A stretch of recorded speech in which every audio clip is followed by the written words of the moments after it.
Vas-y gros, charge. Ouais, ça dégage. Ouais, on prend l'arbre à cam, il est mort. Ah oui, l'arbre à cam il est décédé. Oh, ils sont tout pétés ceux-là. Mais oui, c'est super pratique cette caisse, je te le dis moi. Ah, les disques de GTI.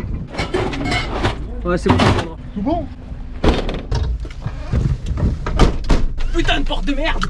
Non, non, il faut appuyer. Mais j'appuie. Tu vois, il faut appuyer. Ceinture. Sécurité avant tout.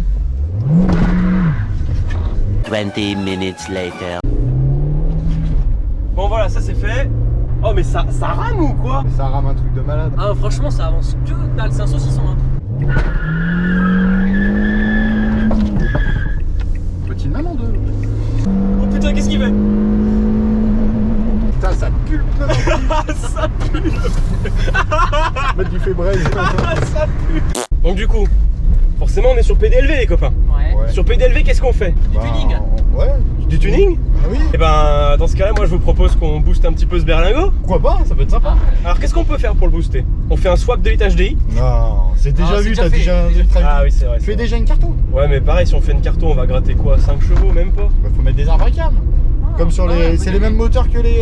Mais pareil, les 106 TU5 je vais pas aller claquer 400 balles dans des arbres à cam pour gratter quoi 10 chevaux, même 10 chevaux c'est bah...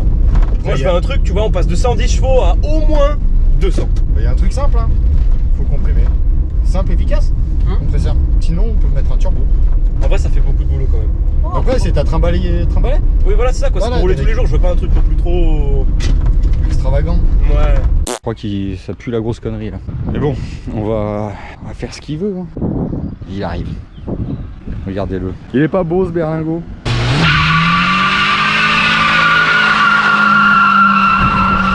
Oh là là, c'est quoi ce carton? C'est putain de livreur, il casse les. Oh il l'a posé en plein milieu le livreur, ça me pète les burnes. Franchement. Ouais, il est rentré dedans. C'est quoi ce merdier? Oh c'est putain de livreur. Oula.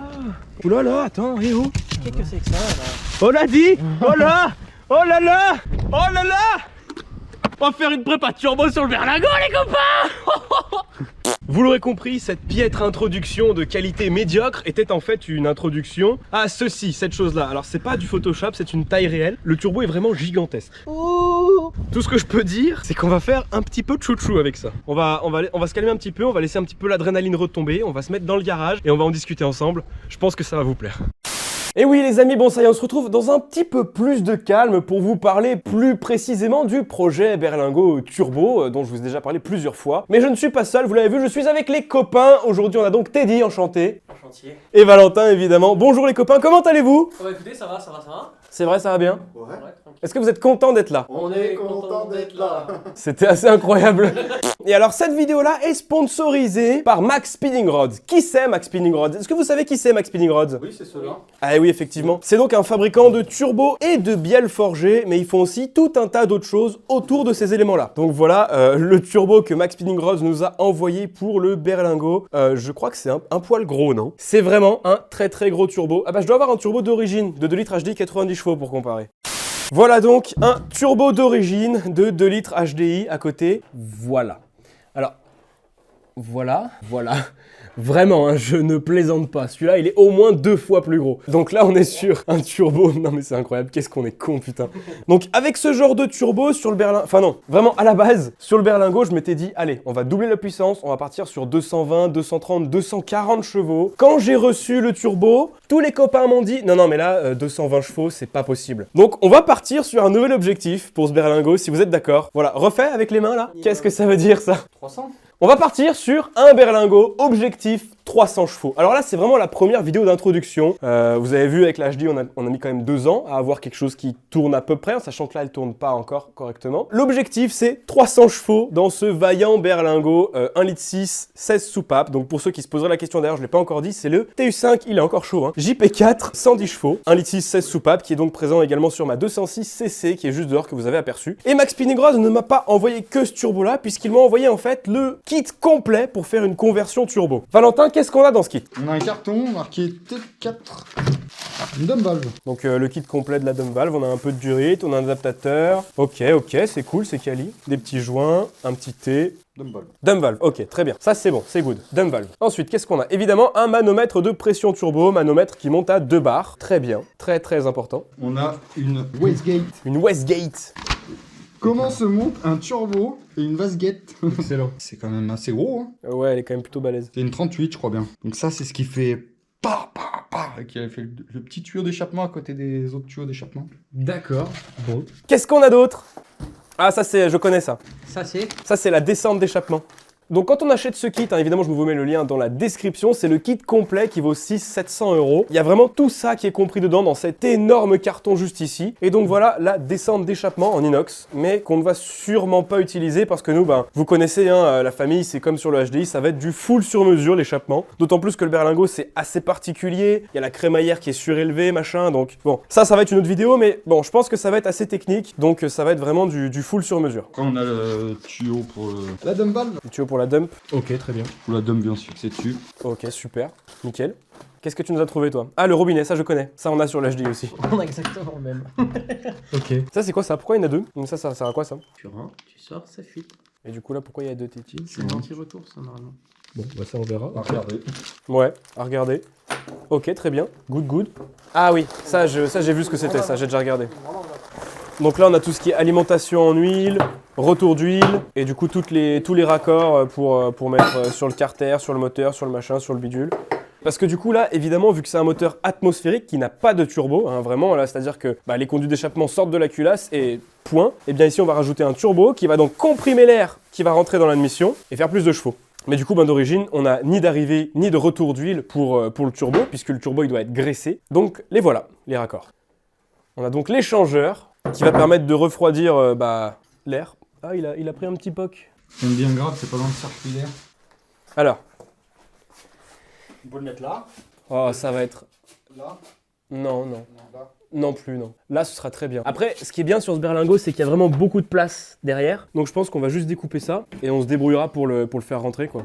Faire des petites pattes. De toute façon, je pense que quoi qu'il en soit, on en avait déjà discuté, mais moi je pense que le radiateur d'origine, on va le décaler. Ou au pire, le remplacer par un autre radiateur. On pourra peut-être le même là. Après, il est quand même très fin, donc moi je trouve qu'il est vraiment pas mal. Et il a un réservoir incorporé, donc ça permet de pas faire trop de modifications. Si t'en prends avec le vase d'expansion, on le met là. Hein. Oui, c'est vrai qu'il y a de la place là aussi. Mais bon, quoi qu'il en soit, je pense qu'il va falloir le déporter un petit peu. Et après, ça nous laisse quand même toute cette place là pour caser l'échangeur. Donc je pense que ça, c'est largement jouable. Après, faut caler le turbo. Hein? Faut caler le turbo. Oui, faut caler le turbo, oui. Alors toi, là-bas, sur tes plantes, tu voulais le foutre là. Sauf que, je suis désolé, c'est pas que je crois pas en toi, hein. C'est juste qu'il est vraiment très gros. Du coup, moi, ce que je propose, si t'es d'accord, c'est qu'on le foute plutôt par là. Comme ça, on fait un collecteur. Après, de toute façon, on peut le tourner dans n'importe quel. Oui, on peut le tourner dans n'importe quel sens. Mais tu vois, comme ça, on fait un collecteur avec une sortie du coup, une seule sortie qui vient jusque là. On a l'admission directement là en façade. Et après, pour le circuit d'échangeur, on se démerde parce que le papillon est juste là. L'échangeur, je pense qu'on arrivera à se débrouiller. On fera partir sur la gauche. Arriver sur la droite pour venir.